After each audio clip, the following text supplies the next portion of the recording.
வணக்கம். டான் தமிழொலியின் இரவு நேர பிரதான செய்தி அறிக்கைகளுடன் இணைந்திருக்கின்றோம். செய்திகள் வாசிக்கும் நான் ரவீந்திரன் நிர்மல். முதலில் தலைப்புச் செய்திகள். யாழ்ப்பாணம் மற்றும் கட்டுநாயக்க சர்வதேச விமான நிலையங்களை விஸ்தரிக்க முன்மொழிவு கோரல். 2025 ஆண்டு தமிழர்களுக்கான புதிய பாதைகளை திறந்துவிடும் ஆண்டாக மலர வேண்டும் என நாடாளுமன்ற உறுப்பினர் சீனா ஸ்ரீதரன் விருப்பம். நாட்டில் தடுத்து வைக்கப்பட்டுள்ள மியான்மர் அகதிகளை சந்திக்க இலங்கை மனித உரிமைகள் ஆணைக்குழு அனுமதி கோரல். நியாயமான மற்றும் மலிவான விலையில் எரிசக்தியினை வழங்குவதே அரசாங்கத்தின் நோக்கம் என அமைச்சர் குமார் ஜெயக்கொடி தெரிவிப்பு. தென்கொரிய விமான விபத்தில் 179 பேர் உயிரிழப்பு. உலக டெஸ்ட் சாம்பியன்ஷிப் இறுதிப் போட்டிக்கு தென்னாப்பிரிக்கா தகுதி.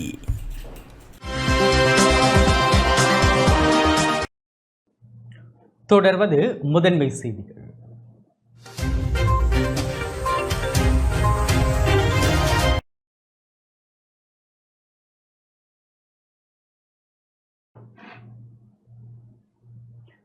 இலங்கையில் யாழ்ப்பாணம் மற்றும் கட்டுநாயக்க சர்வதேச விமான நிலையங்கள் விஸ்தரிக்கப்பட உள்ளன. யாழ்ப்பாணம் மற்றும் கட்டுநாயக்க சர்வதேச விமான நிலையங்கள் விஸ்தரிக்கப்பட உள்ளதாகவும் இதற்கான முன்மொழிவுகளை அரசாங்கம் சர்வதேச நிறுவனங்களிடமிருந்து கோரியுள்ளது. இலங்கையின் அரசால் நடத்தப்படும் விமான நிலைய முகாமைத்துவ நிறுவனம் யாழ்ப்பாண சர்வதேச விமான நிலையத்தை விரிவுபடுத்துவதற்கான சாத்தியக்கூறுகளை ஆராய்வதற்காக புகழ்பெற்ற நிறுவனங்களிடமிருந்து முன்மொழிவுகளை கோரியுள்ளது. எனினும் கொழும்பு விமான தகவல் பிராந்தியத்துக்கு அருகாமையில் விமான நிலையங்கள் காணப்படும் இந்தியா, மாலத்தீவு, இந்தோனேஷியா மற்றும் ஆஸ்திரியா போன்ற நாடுகளிடமிருந்து முன்மொழிவுகள் கோரப்படவில்லை. போட்டித்தன்மை காரணமாக இவ்வாறு முன்மொழிவுகள் கோரப்படவில்லை என்பது குறிப்பிடத்தக்கது. மேலும் இலங்கை விமான நிலைய மற்றும் விமான சேவைகள் நிறுவனமானது கட்டுநாயக்க சர்வதேச விமான நிலையத்தை அபிவிருத்தி செய்யும் திட்டத்துக்காக ஜப்பானிய நிறுவனங்களிடமிருந்து விலை மனுக்களை கோரியுள்ளது. எதிர்வரும் மார்ச் மாதம் 18ஆம் தேதி வரையில் விலை மனுக்களை சமர்ப்பிக்க முடியும் என்பது குறிப்பிடத்தக்கது.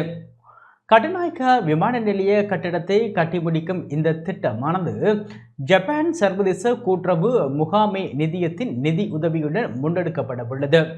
பிரதான முனைய கட்டிடம், உயரமான சாலை போன்ற உள்ளிட்ட பல்வேறு திட்டங்கள் முன்னெடுக்கப்பட உள்ளன. யாழ்ப்பாண சர்வதேச விமான நிலைய திட்டத்துக்கான முன்மொழிவுகளை சமர்ப்பிக்கும் காலக்கெடு ஜனவரி 29ஆம் தேதி என்று முடிவடைகின்றது.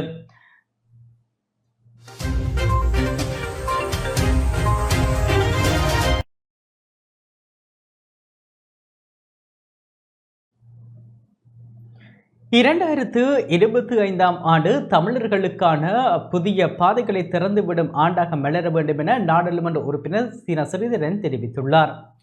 2015ஆம் ஆண்டு மாற்றங்கள் நிறைந்த தமிழர்களுக்கான புதிய பாதைகளை திறந்துவிடும் ஆண்டாக மலர வேண்டும் என நாடாளுமன்ற உறுப்பினர் சீனா ஸ்ரீதரன் தெரிவித்துள்ளார்.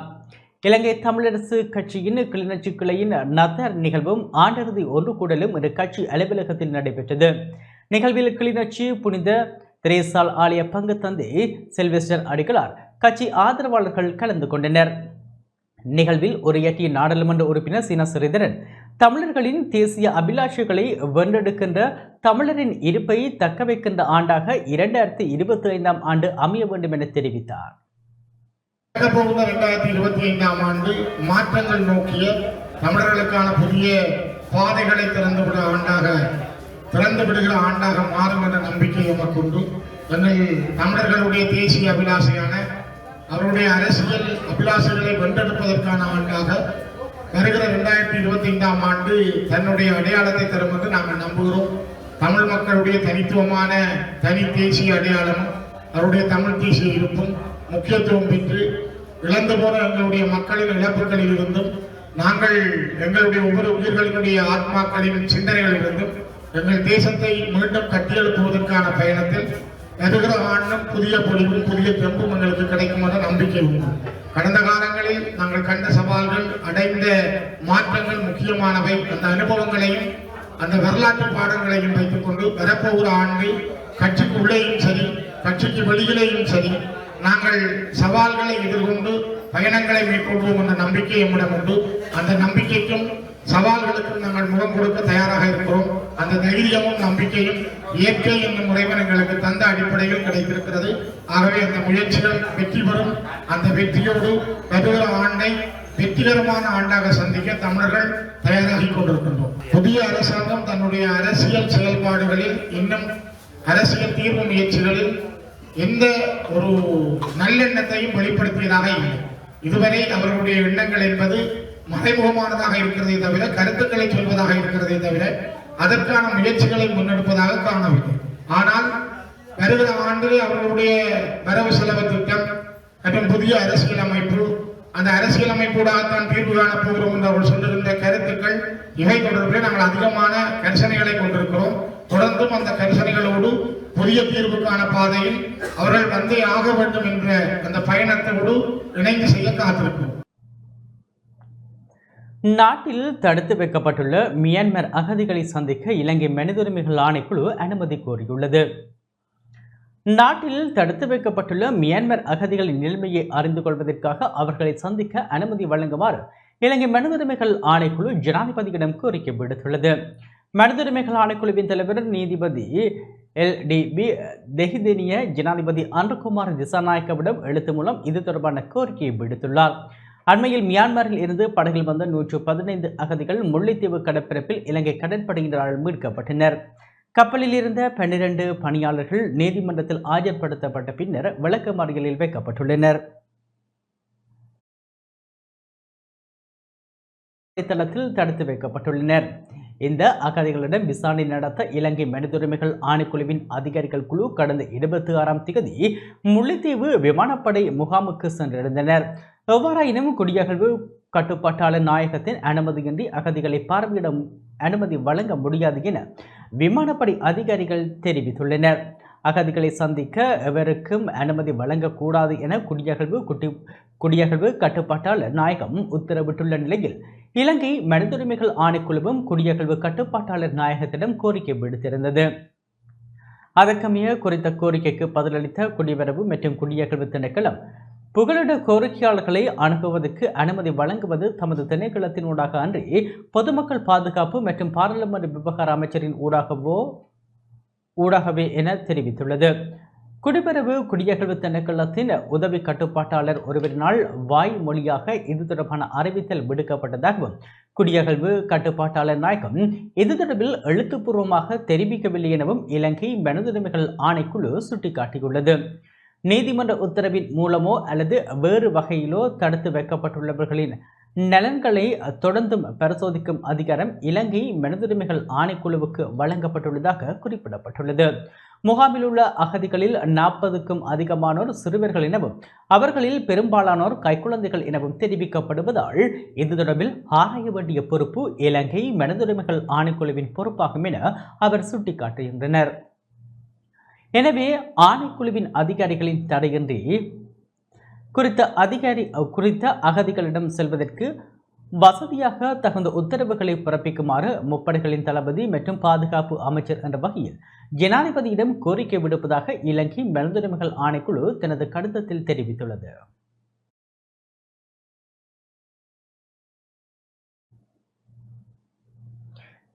நியாயமான மற்றும் மலிவான விலையில் எரிசக்தியினை வழங்குவதே அரசாங்கத்தின் நோக்கம் என அமைச்சர் குமார ஜெயக்கொடி தெரிவித்துள்ளார். புதுப்பிக்கத்தக்க எரிசக்தி திட்டங்களின் மூலம் எதிர்வரும் 2 ஆண்டுகளில் தேசிய மின் கட்டமைப்புக்குள் 500 மெகாவாட் மின் அலகை இணைக்க அரசாங்கம் எதிர்பார்ப்பதாக வலுசக்தி அமைச்சர் குமார் ஜெயக்கொடி தெரிவித்துள்ளார். தற்போது புதுப்பிக்கத்தக்க மின் உற்பத்தி சுமார் 1400 மெகாவாட்டாக உள்ளதாக தெரிவித்துள்ளார். பிராந்தியத்தில் அதிக அளவான எரிசக்தியினை செலவிடும் நாடாக இருந்த போதிலும் இந்த நிலைமையினை மாற்றி நியாயமான மற்றும் மலிவான விலையில் எரிசக்தியினை வழங்குவதே அரசாங்கத்தின் நோக்கமாக உள்ளதாக அவர் தெரிவித்துள்ளார். எரிசக்தி உற்பத்தியில் முதலீடு செய்ய முன்வரும் தனியார் துறைக்கு அரசாங்கம் போதுமான வசதி வாய்ப்புகளை வழங்குவதாக தெரிவித்த வலுசக்தி அமைச்சர் இது அரசாங்கத்துக்கும் முதலீட்டாளர்களுக்கும் முன்னேற்றகரமான சூழ்நிலையை உருவாக்கும் எனவும் குறிப்பிட்டார்.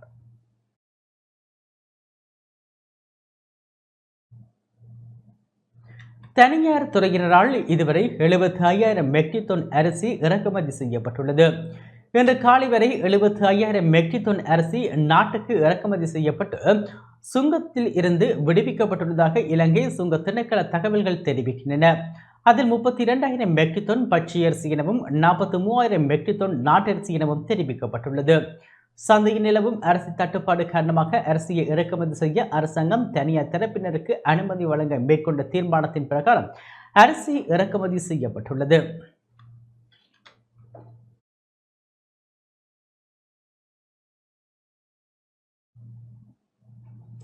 யாழ் மாநகர சபை பகுதியில் டெங்கு நோயாளர்களின் எண்ணிக்கை அதிகரித்து வருவதாக யாழ் மாநகர பொது சுகாதார பரிசோதகர் பான சிவகுமார் தெரிவித்துள்ளார்.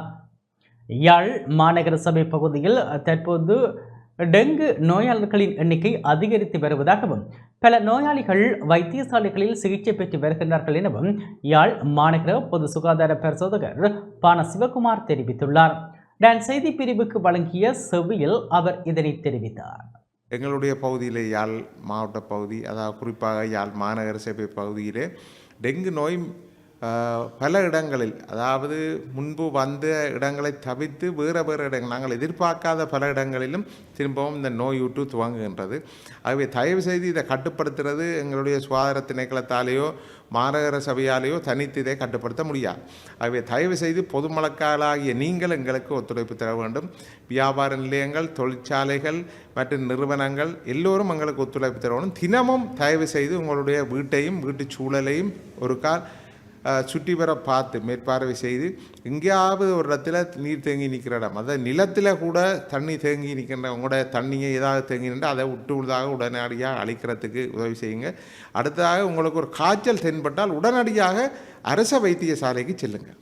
அதைத்தான் நீங்கள் அரச வைத்தியசாலைக்கு சென்றவுடன் எங்களுக்கு அந்த தகவல் வரும். மற்றும் மேலும் உங்களுடைய சுகாதார பரிசோதகருக்கு, உங்களுடைய பகுதியில் சுகாதார பரிசோதகருக்கு உடனடியாக இன்ன இடத்துல காய்ச்சல் எங்களுக்கு இருக்குது, நாங்கள் வைத்தியசாலைக்கு போகிறோம்ன்றதை உடனடியாக அறிவித்தால் அவர்கள் மேற்கொண்டு தடுப்பு நடவடிக்கைகளை செய்ய முடியும். ஒவ்வொரு பகுதிகளிலும் நாங்கள் இந்த கொள்கலன்களை சேகரித்து அகற்றுகின்ற வேலையை செய்து கொண்டிருக்கிறோம்.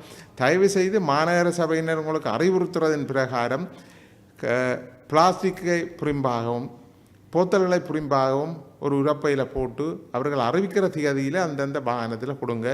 எல்லா குப்பைகளையும் ஒன்றாக சேர்த்து கொடுக்கும் பொழுது மாநகர சபையினரால் அதை எடுத்து பராமரிக்கிறது மிகவும் கடினமாக இருக்கிறது. தற்பொழுது எங்களுடைய ஆளணி பற்றாக்குறை இதுக்கு மிகவும் பெரும் பிரச்சனையாக இருக்கிறது. அடுத்ததாக தடுப்பு நடவடிக்கைக்காக எங்களுடைய சுகாதார பரிசோதகர் மற்றும் எங்களுடைய சுகாதார பரிசோதனைக்கு கீழ் உள்ள டெங்கு தடுப்பு ஊழியர்கள் உங்களுடைய வீடுகளுக்கு நிச்சயம் வருவார்கள். அவர்கள் வரும்போது தயவு செய்து கொஞ்சம் ஒத்துழைப்பு கொடுங்க. உங்களுடைய சூழலை பார்க்குறதுக்கு ஒத்துழைப்பு கொடுங்க. பார்த்து அவங்க சொல்கிற குறைபாடுகளை தயவு செய்து உடனடியாக நிவர்த்தி செய்யுங்க. மிகவும் விசனம் அடைகின்ற விடயம் என்னென்றால், இந்த போய்களில் 2 விதமான, ஒன்று அவுட்டோர் ஃபாகிங், அதாவது அந்த கேஸை சுற்றி வீடுகளுக்கு வெளியில் புகையூட்டுதல், மற்றும் வீடுகளுக்குள்ளுக்கு நிறுவனங்களுக்குள்ளுக்கு இன்டோர் ஃபாகிங். இந்த இன்டோர் ஃபாகிங்கை பொதுமக்கள் கூடுதலாக அனுசரிக்கிறார்கள் இல்லை. ஆனால் அவுட்டோர் ஃபாகிங்கை விட இன்டோர் ஃபாகிங் தான் முக்கியம். ஏனென்றால் உங்களோட வீட்டுக்கு உள்ளுக்கு இருக்கிற நுழம்புகள் உங்கள்கிட்ட இருந்து இரத்தத்தை குருதியை பெறுவதற்காக தினமும் கடித்து கொண்டு நாங்கள் வீட்டுக்குள்ளுக்கு இருக்கிற நுழம்புகளை அழிக்கிறதுக்கு இன்டோர் ஃபாகிங்கை தவிர வேறு எந்த ஒரு வழியும். சிகிரியாவின் பாதுகாப்பு நடவடிக்கைகளை விரிவுபடுத்த நடவடிக்கை எடுக்கப்பட்டுள்ளது. உலக பாரம்பரிய சின்னமாக விளங்கும் சிகிரியாவின் பாதுகாப்பு நடவடிக்கைகளை விரிவுபடுத்தவும் சுற்றுலா பயணிகளை கவரும் வகையில் சிறப்பு திட்டத்தை செயற்படுத்தவும் கொரிய சர்வதேச ஒத்துழைப்பு நிறுவனம் முன்மொழிந்துள்ளது.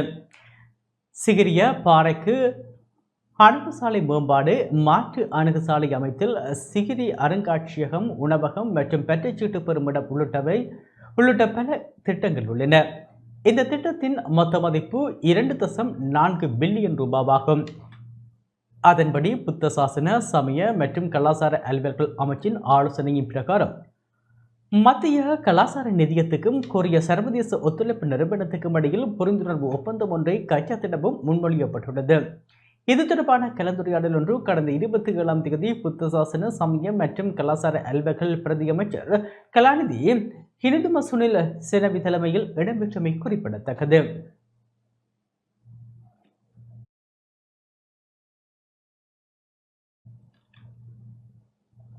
நாட்டில் இளைஞர்கள் குழு ஒன்றுக்கு மீண்டும் ஸ்டேலில் பணியாற்ற வாய்ப்பு கிடைத்துள்ளது.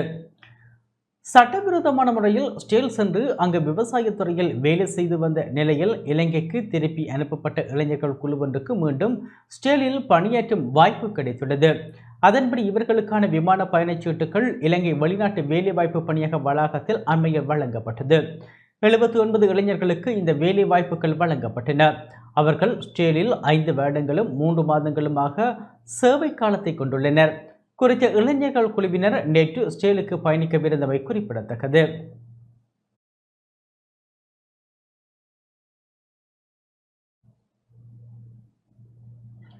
நாளை முதல் எதிர்வரும் ஜனவரி மாதம் 1ஆம் தேதி வரை மன்மோகன் சிங் குறித்த இரங்கல் பதிவேடு இந்திய உயர்ஸ்தானிகர் ஆலயத்தில் வைக்கப்பட்டிருக்கும் என அறிவிக்கப்பட்டுள்ளது.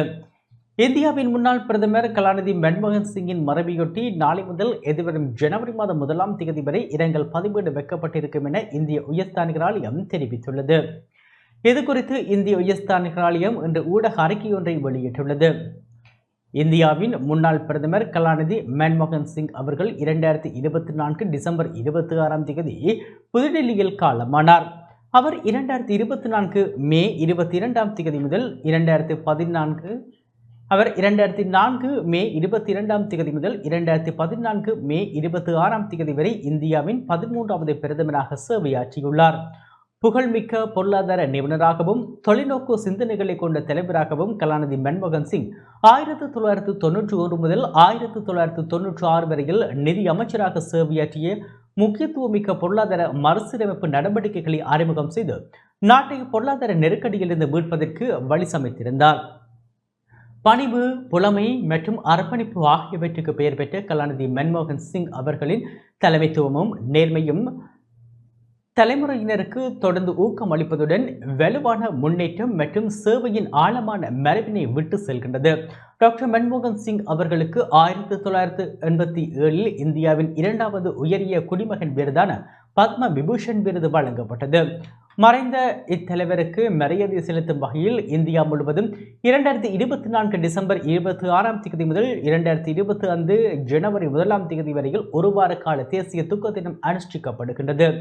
இதேவேளை 2024 டிசம்பர் 30 முதல் 2025 ஜனவரி 1ஆம் தேதி வரை காலை 10 மணி முதல் மாலை 3 மணி வரை கொழும்பு 3 இலக்கம் 36-38 அமைந்துள்ள இந்திய உயர்ஸ்தானிகர் ஆலயத்தில் இரங்கல் பதிவேடு வைக்கப்பட்டிருக்கும் என குறிப்பிடப்பட்டுள்ளது.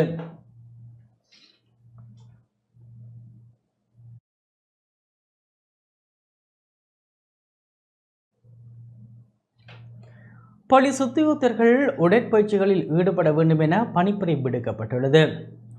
போலீஸ் உத்தியோகத்தர்கள் மத்தியில் தொற்றா நோய்கள் வேகமாக பரவி வருவதால் உடற்பயிற்சிகளில் ஈடுபடுமாறு பணிப்புரை விடுக்கப்பட்டுள்ளது. பதில் போலீஸ் மா அதிபர் பிரியந்த வீரசூரியவினால் இந்த பணிப்புரை விடுக்கப்பட்டுள்ளது. அதன்படி ஒவ்வொரு சனிக்கிழமையும் காலை உடல் பயிற்சிகளில் ஈடுபடுமாறு அறிவுறுத்தப்பட்டுள்ளது.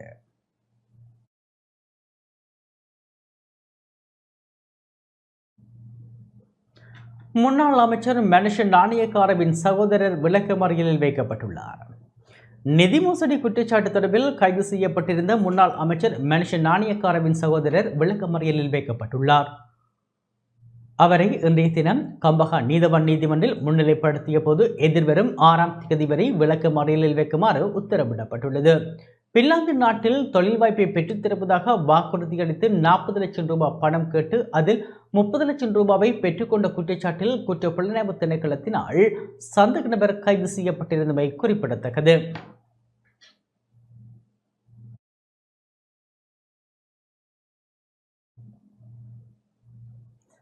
அம்பாறை நிந்தவூரில் ஐஸ் போதைப் பொருளுடன் இளைஞர் ஒருவர் கைது செய்யப்பட்டுள்ளார். அம்பாறை நிந்தவூர் போலீஸ் பிரிவுக்குட்பட்ட கடற்கரை பகுதியில் ஐஸ் போதைப் பொருளுடன் இளைஞர் ஒருவர் நேற்றிரவு களுவாஞ்சிக்குடி விசேட அதிரடிப்படையினரால் கைது செய்யப்பட்டிருந்தார். களுவாஞ்சிக்குடி விசேட அதிரடிப்படையினருக்கு கிடைக்கப்பட்ட இரகசிய தகவலின் அடிப்படையில் மேற்கொள்ளப்பட்ட சோதனை நடவடிக்கைகளின் போது நிந்தவூர் 7 பகுதியைச் சேர்ந்த 25 வயது மதிக்கத்தக்க சந்தேக நபர் 2 கிராம் 580 மில்லிகிராம் ஐஸ் போதைப் பொருளுடன் கைதானார். சந்தேக நபர் சான்று பொருட்களுடன் சட்ட நடவடிக்கைக்காக நிந்தவூர் போலீஸ் நிலையத்தில் ஒப்படைக்கப்பட்டுள்ளார். மேலதிக விசாரணைகளை நிந்தவூர் போலீசார் மற்றும் களுவாஞ்சிக்குடி விசேட அதிரடிப்படையினர் மேற்கொண்டு வருகின்றனர்.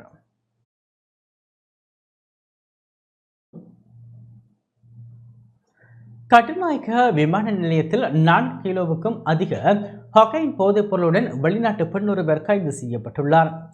ஹொக்கைனுடன் இலங்கைக்கு வந்த 41 வயதான வெளிநாட்டு பெண் ஒருவரை கட்டுநாயக்க விமான நிலையத்தில் விமான நிலைய போதைப்பொருள் தடுப்பு பிரிவின் அதிகாரிகள் குழு கைது செய்துள்ளது. கானாவில் இருந்து வந்த குறித்த பெண் தென்னாப்பிரிக்க கடவுச்சீட்டுடன் இன்று அதிகாலை 1:50 மணியளவில் கட்டார் ஏர்வேஸ் விமானத்தில் நாட்டுக்கு வந்துள்ளதாக தெரிவிக்கப்படுகின்றது. கைதான பெண்ணிடமிருந்து சுமார் 4 கிலோ 68 கிராம் ஹொக்கைன் போதைப் பொருளை அதிகாரிகள் கைப்பற்றியுள்ளனர். இதன் பெறுமதி 142 மில்லியன் ரூபாய் என சுங்க ஊடக பேச்சாளர் சீவலி அரக்கொட தெரிவித்துள்ளார்.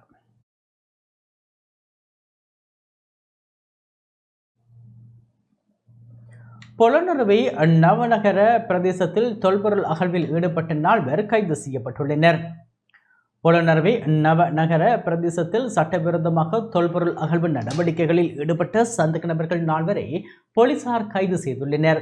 கைது செய்யப்பட்ட சந்தேக நபர்கள் பொலனறுவை பகுதியை சேர்ந்தவர்கள் என தெரிவிக்கப்படுகின்றது. சந்தேக நபர்களிடமிருந்து அகழ்வு நடவடிக்கைகளுக்காக பயன்படுத்தப்பட்ட உபகரணங்களும் கைப்பற்றப்பட்டுள்ளன.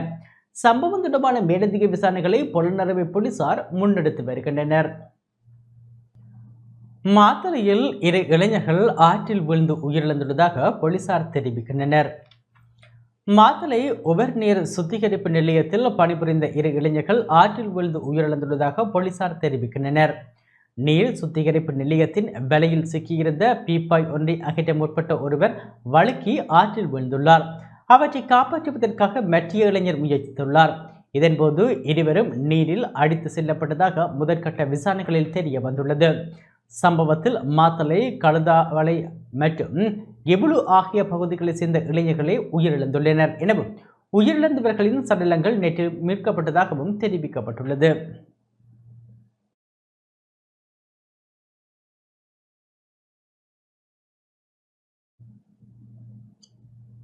நாட்டுக்கு வருகை தரும் சுற்றுலா பயணிகளின் எண்ணிக்கை அதிகரித்துள்ள நிலையில் அதிகளவான சுற்றுலா பயணிகள் நுவரெலியாவுக்கு படையெடுத்துள்ளனர். வருட இறுதி விடுமுறைகளை முன்னிட்டு நாட்டுக்கு வருகை தரும் சுற்றுலா பயணிகளின் எண்ணிக்கை அதிகரித்துள்ள நிலையில் நாட்டில் பல்வேறு பாகங்களில் இருந்தும் உள்நாட்டு மற்றும் வெளிநாட்டு சுற்றுலா பயணிகள் நுவரெலியாவுக்கு படையெடுத்த வண்ணம் உள்ளனர்.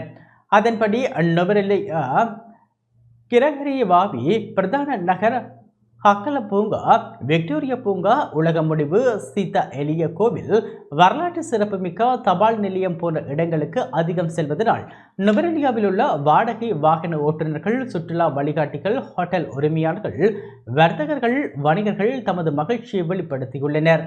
மேலும் அரசு மற்றும் அரசு அங்கீகாரம் பெற்ற தனியார் பாடசாலைகளுக்கு தற்போது விடுமுறை வழங்கப்பட்டுள்ள நிலையிலும் நத்தார் பண்டிகை விடுமுறை மற்றும் புத்தாண்டு விடுமுறை என தொடர்கிறது. இதனால் பெரும் எண்ணிக்கையிலானவர்கள் நுவரெலியாவுக்கு விடுமுறையினை கழிப்பதற்காக வருகை தந்துள்ளதாக கூறப்படுகின்றது. நுவரெலியா பகுதியில் சுற்றுலா பயணிகள் வருகை அதிகரித்துள்ளமையினால் மாலை நேரங்களில் பிரதான வீதிகளில் வாகன நெரிசல்களும் ஏற்பட்டுள்ளன. இதற்காக விசேட போக்குவரத்து ஏற்பாடுகள் செய்து அதிக போலீசார் பாதுகாப்பு பணியில் ஈடுபடுத்தப்பட உள்ளனர்.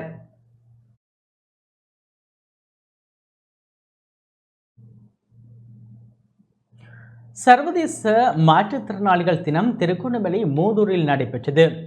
சர்வதேச மாற்றுத்திறனாளிகள் தினத்தையொட்டி திருகோணமலை மூதூர் விசேட தேவையுடையோர் நலம்புரி சங்கத்தினால் ஏற்பாடு செய்யப்பட்ட நிகழ்வு இன்று சிறப்பாக நடைபெற்றது. விசேட தேவையுடைய பாடசாலை மாணவர்களின் கலை கலாச்சார நிகழ்வுகள் இடம்பெற்றன. அத்தோடு விசேட தேவையுடைய மாணவர்களுக்கு கற்றல் உபகரணங்களும் வழங்கி வைக்கப்பட்டன. கிழக்கு மாகாண சமூக சேவை திணைக்களத்தின் தொழில் பயிற்சி நிலைய பொறுப்பதிகாரி ஜீவிதன் சுகந்தினி நிகழ்வில் முதன்மை அதிதியாக கலந்து சிறப்பித்தார். மூதூர் பிரதேச செயலக உத்தியோகத்தர்கள், திருகோணமலை மாவட்ட காணாமல் ஆக்கப்பட்டோர் சங்க தலைவி, பெண் சமூக செயற்பாட்டாளர்கள் என பலரும் நிகழ்வில் கலந்து சிறப்பித்திருந்தமை குறிப்பிடத்தக்கது.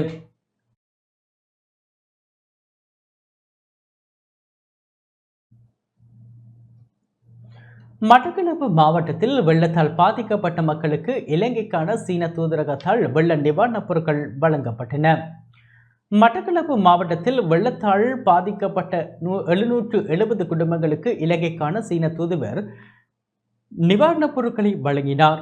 கிழக்கு மாகாண ஆளுநர் ஏந்தலால் ரட்னசேகரவின் வேண்டுகோளுக்கு அமைவ சீனாவின் சகோதர பாசம் எனும் துணைப்பொருளின் கீழ் இந்த நிவாரணப் பொதிகள் மட்டக்களப்பு மக்களுக்கு வழங்கப்பட்டன. மட்டக்களப்பு மாவட்டத்துக்கான உலர் உணவு பொதிகள் கையளிக்கும் நிகழ்வு மாவட்ட அரசாங்க அதிபர் தலைமையில் இன்று இடம்பெற்றது.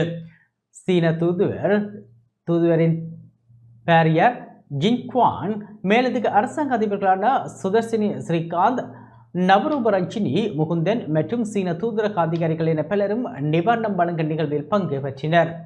மட்டக்களப்பு மாவட்டத்தின் அபிவிருத்தி திட்டங்கள் தொடர்பான பல்வேறுபட்ட விடயங்கள் தொடர்பாகவும் சீன தூதருடன் மாவட்ட செயலக வட்டாரங்கள் குறித்து கலந்துரையாடியதுடன் மாவட்டத்தின் முக்கிய உற்பத்தி துறைகளான மீன்பிடி, விவசாயம், கால்நடை வளர்ப்பு, சுற்றுலாத்துறை உள்ளிட்ட அனைத்து துறைசார் அபிவிருத்தி விடயங்கள் தொடர்பிலான கருத்திட்டங்களையும் சீன தூதுவரிடம் முன்வைத்துள்ளனர்.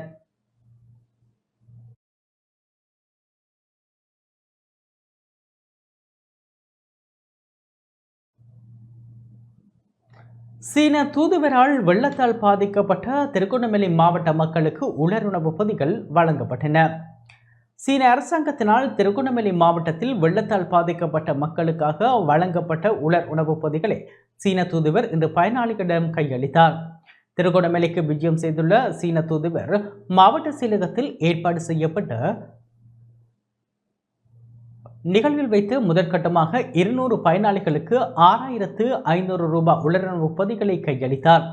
சீன அரசாங்கத்தால் மேலும் 500 பயனாளிகளுக்கு உலருணவு பொதிகள் வழங்குவதற்காக உதவி வழங்கப்பட்டுள்ள நிலையில் ஏனைய பயனாளிகளுக்கு பிரதேச செயலகங்கள் ஊடாக உலருணவு பொருட்கள் கையளிக்கப்பட உள்ளன. அரசாங்க அதிபர் சமின் ஹெட்டியாராஜி, மேலதிக அரசாங்க அதிபர் சுதாகரன், அடுத்த முகாமைத்துவ பிரதி பணிப்பாளர் சுகுணதாஸ், ஆளுநரின் செயலாளர் அருள்ராஜ், ஆளுநரின் பிரத்யேக செயலாளர் ராஜசேகர், பிரதேச செயலாளர்கள் உள்ளிட்ட அரசு அதிகாரிகளும் நிகழ்வில் கலந்து கொண்டிருந்தனர்.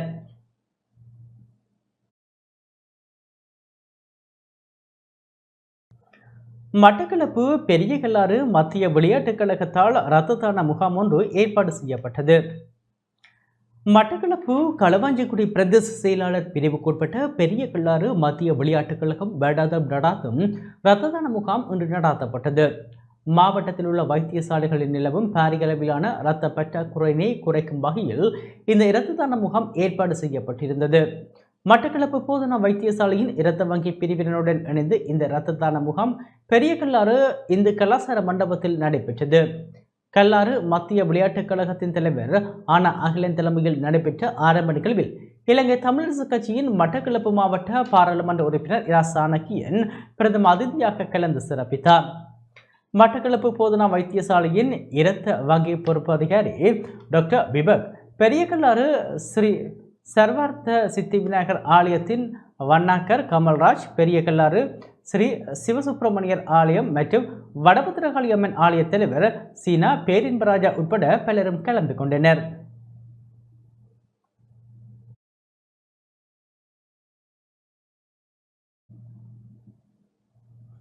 கொழும்பு அவிசாவளை வீதியூடான போக்குவரத்து இன்று இரவு மட்டுப்படுத்தப்படுகின்றது. கொழும்பு அவிசாவளை வீதி போக்குவரத்து இன்று இரவு மட்டுப்படுத்தப்படும் என போலீஸ் தலைமையகம் அறிவித்துள்ளது. கொஸ்கம கெனம்புள்ள ஸ்ரீ சுமணராம விகாரையின் வேடாந்த பெருகிற நிகழ்வை முன்னிட்டு இந்த தீர்மானம் மேற்கொள்ளப்பட்டுள்ளது. அதன் பிரகாரம் இன்று இரவு 9 மணி முதல் நாளை அதிகாலை 1 மணி வரை போக்குவரத்து மட்டுப்படுத்தப்பட்டுள்ளது. சுமணராம விகாரையின் ஊர்வலமானது கெனம்புள்ளவில் ஆரம்பமாக கொஸ்கம பூகொட வீதியினூடாக பயணிக்க உள்ளது. அதன் பின்னர் கடுகொட சந்தி வரை சென்று மீண்டும் அதே வீதியினூடாக விகாரையை வந்தடையும். இதனால் அப்பகுதியில் ஏற்படும் போக்குவரத்து நெருக்கடியை குறைப்பதற்கு போலீசார் நடவடிக்கை எடுத்துள்ளனர். கொழும்பிலிருந்து அவிசாவளை நோக்கி பயணிக்கும் வாகனங்கள் கொஸ்கம கலு அக்கல சந்தியில் உள்ள மணிக்கூட்டு கோபுரத்துக்கு அருகில் உள்ள வீதியினூடாக பயணிக்க முடியும். அதேபோல அவிசாவளையிலிருந்து கொழும்பு நோக்கி பயணிக்கும் வாகனங்கள் எஸ்வத்த சந்தியில் கிரிவந்தல வீதியினூடாக பயணிக்க முடியும் என அறிவுறுத்தப்பட்டுள்ளது.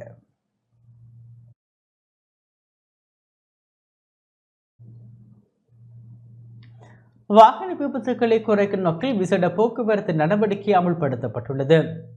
நாடளாவிய ரீதியில் வாகன விபத்துக்களை குறைக்கும் வகையில் போலீசாரால் விசேட போக்குவரத்து நடவடிக்கை அமுல்படுத்தப்பட்டுள்ளது.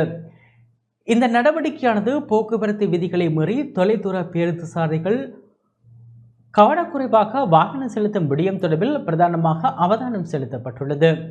பயணிகள் பேருந்துகளை சோதனையிடுவதற்கு சிவில் உடையில் உத்தியோகத்தர்கள் கடமையில் ஈடுபடுத்தப்பட்டுள்ளதாகவும் நீண்ட தூர சேவை பேருந்துகளில் அவர்கள் கணிசமான தூரம் பயணிப்பதாகவும் போலீசார் தெரிவித்துள்ளனர். இதன்போது கவனக்குறைவாக வாகனம் செலுத்துதல், கையடக்க தொலைபேசிகளை பயன்படுத்தி வாகனம் செலுத்துதல், பாதசாரி கடவைகளில் வாகனங்களை முந்திச் செல்வது மற்றும் அதிவேகமாக செல்வது போன்ற போக்குவரத்து விதி மீறல்கள் தொடர்பில் கண்காணிக்கப்பட உள்ளது. சீருடையில் உள்ள போலீஸ் அதிகாரிகள் பேருந்தினை நிறுத்தி சம்பந்தப்பட்ட போக்குவரத்து விதிமுறைகள் குறித்து சாரதிகளுக்கு அறிவுறுத்தி தெளிவுபடுத்தும் நடவடிக்கையும் மேற்கொள்ளப்படுவதாக தெரிவிக்கப்படுகின்றது. பயணிகளின் பாதுகாப்பு கருதி இந்த நடவடிக்கையை தொடர்ந்து முன்னெடுக்கவும் போலீசார் நடவடிக்கை எடுத்துள்ளனர்.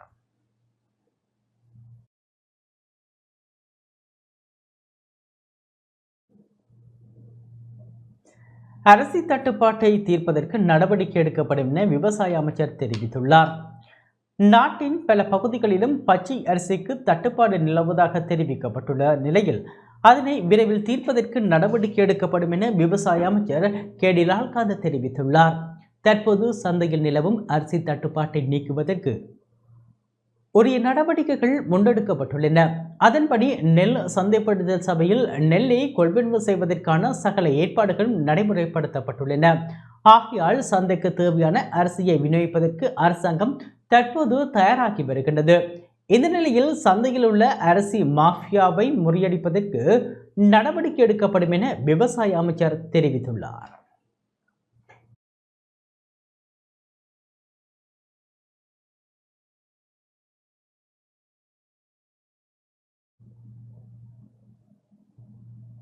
தொடர்வது உலக செய்தி.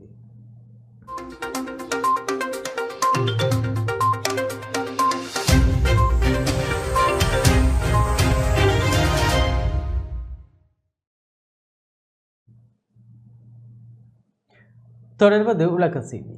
தென்கொரிய விமான விபத்தில் 179 பேர் உயிரிழந்துள்ளதாக தெரிவிக்கப்படுகின்றது. தென்கொரியாவில் 181 பேர் பயணித்த விமானம் மோவான் விமான நிலையத்தில் ஓடுபாதையிலிருந்து விலகி விபத்துக்குள்ளானதில் 179 பேர் உயிரிழந்துள்ளதாக அந்நாட்டின் தீயணைப்புத்துறை தெரிவித்துள்ளது. தாய்லாந்தில் இருந்து புறப்பட்ட குறித்த விமானம் தரையிறங்கும் போது ஓடுபாதையிலிருந்து விலகி சென்று சுவரில் மோதி விபத்துக்குள்ளானது. ஜேஜு ஏர் நிறுவனத்தின் இந்த விமானத்தில் 175 பயணிகள், 6 விமான பணியாளர்கள் உட்பட 181 பேர் பயணித்துள்ளனர்.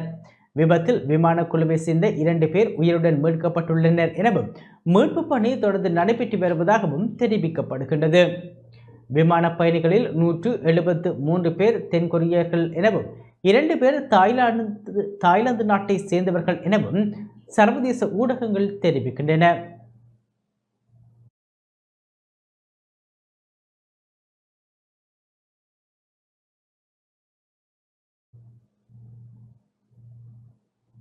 தொடர்வது விளையாட்டு செய்தி.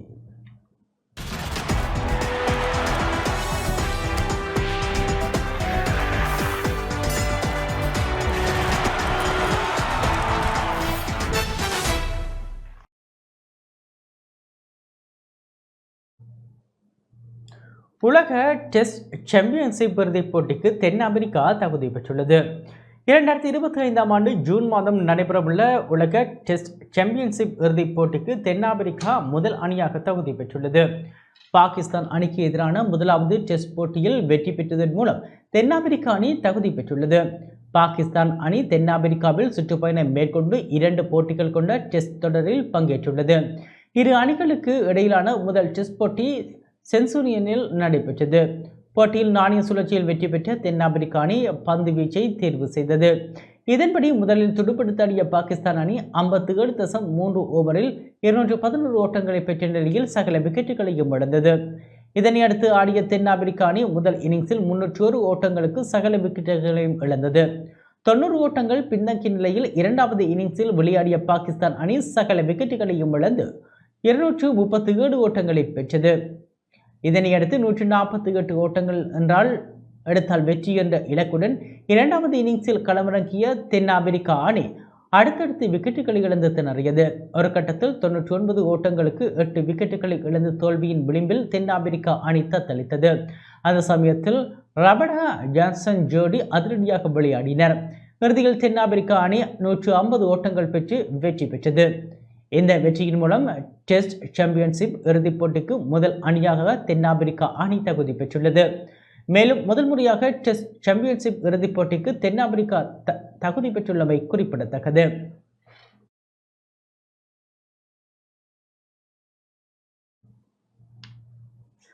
இரண்டாயிரத்தி 24ஆம் ஆண்டுக்கான சிறந்த ஒருநாள் கிரிக்கெட் வீரர் விருதுக்கான பரிந்துரையில் இலங்கை அணி வீரர்கள் இடம் பிடித்துள்ளனர். சர்வதேச கிரிக்கெட் பேரவையினால் 2024ஆம் ஆண்டுக்கான சிறந்த ஒருநாள் கிரிக்கெட் வீரர் விருதுக்கான பரிந்துரையில் இலங்கை அணியின் வீரர்களான வேனிந்த கசரங்க மற்றும் ஹொசல் மெண்டிஸும் அடங்கியுள்ளனர். இவர்களுடன் ஆப்கானிஸ்தான் வீரர் அஸ்மத்துல்லா ஒமர் ஷாய் மற்றும் மேற்கிந்திய தீவுகள் அணியின் வீரர் ஷெர்பான் ரதர் பேர்டும் பரிந்துரைக்கப்பட்டுள்ளனர். இதற்கிடையில் இலங்கை மகளிர் அணியின் வீராங்கனை ஜமரி அத்தபத்து 2004ஆம் ஆண்டுக்கான சிறந்த ஒருநாள் மற்றும் T20 வீராங்கனை விருதுகளுக்காக பரிந்துரைக்கப்பட்டுள்ளார்.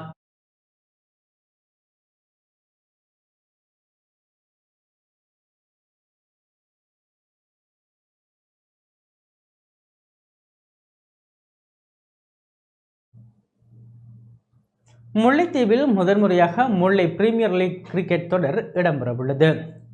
முல்லைத்தீவு மாவட்டத்தில் கிரிக்கெட் வீரர்களை அடையாளம் காணவும் அவர்களின் திறமையை உயர்த்தும் நோக்குடன் நடத்தப்படும் முல்லை பிரீமியர் லீக் கடினப்பந்து கிரிக்கெட் வீரர்களுக்கான மெகா ஏலம் முல்லைத்தீவு முள்ளிவாய்க்கால் பகுதியில் அமைந்துள்ள தனியார் விருந்தினர் விடுதியில் இடம்பெற்றது.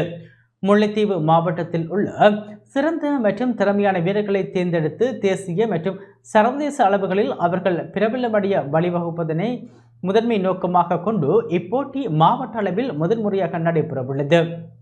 முல்லை மாவட்ட துடுப்பாட்ட சங்கத்தின் ஏற்பாட்டில் 6 அணிகள் குறித்த ஏலத்தில் பங்கேற்றிருந்தன.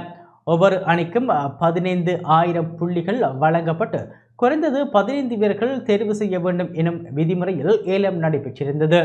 முல்லை பிரீமியர் லீக் போட்டியில் குருந்தூர், முல்லை டைமண்ட், புதுவை புயல்கள், முல்லை வேரியர்ஸ், முல்லை அக்னி, முல்லை ஏஜென்ட் சூப்பர்விஸ் ஆகிய அணிகள் இத்தொடரில் பங்கேற்கின்றன.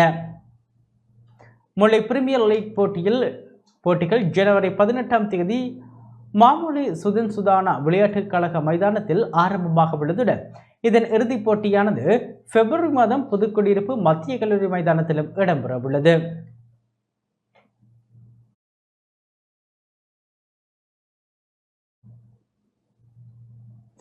வடக்கு மாகாண உடற்கட்டமைப்பு ஆணழகன் மற்றும் பெண் உடலமைப்பு அழகி போட்டிகள் யாழ்ப்பாணத்தில் இடம்பெற்றன. யாழ் மாவட்ட உடற்கட்டமைப்பு மற்றும் விருத்தி சங்கம் நடத்திய 6வது வடக்கு மாகாண உடற்கட்டமைப்பு ஆணழகன் மற்றும் பெண் உடலமைப்பு அழகி போட்டிகள் யாழ்ப்பாணத்தில் இடம்பெற்றன. வடமாகாண உடற்கட்டமைப்பு ஆணழகனுக்காக இடம்பெற்ற போட்டியில் வவுனியாவை சேர்ந்த சத்தியசீலம் பிரதீப் 1ஆம் இடத்தை பெற்று வடமாகாண உடற்கட்டமைப்பு ஆணழகனாக தெரிவு செய்யப்பட்டார். 2ஆம் இடத்தை மன்னாரை சேர்ந்த லியோன் ஜோலன், 3ஆம் இடத்தை வவுனியாவை சேர்ந்த சுகுமார் ரஞ்சித் குமார் பெற்றுக்கொண்டார். இதேவேளை பெண்கள் உடலமைப்பு அழகிகளுக்காக நடத்தப்பட்ட போட்டியில் வவுனியாவை சேர்ந்த ஜோசப் ஜோன்சன் தவச்செல்வி வடமாகாண பெண் உடலமைப்பு அழகியாக தெரிவு செய்யப்பட்டார். 2ஆம் இடத்தை மோனிஷா மகேந்திரராஜா, 3வது இடத்தை ஜெயபானி ஜெகநாதன் ஆகியோர் பெற்றுக்கொண்டனர்.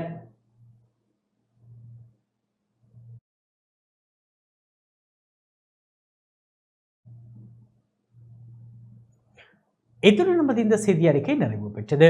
தொடர்ந்தும் நமது நிகழ்ச்சிகளுடன் இணைந்திருங்கள். வணக்கம்.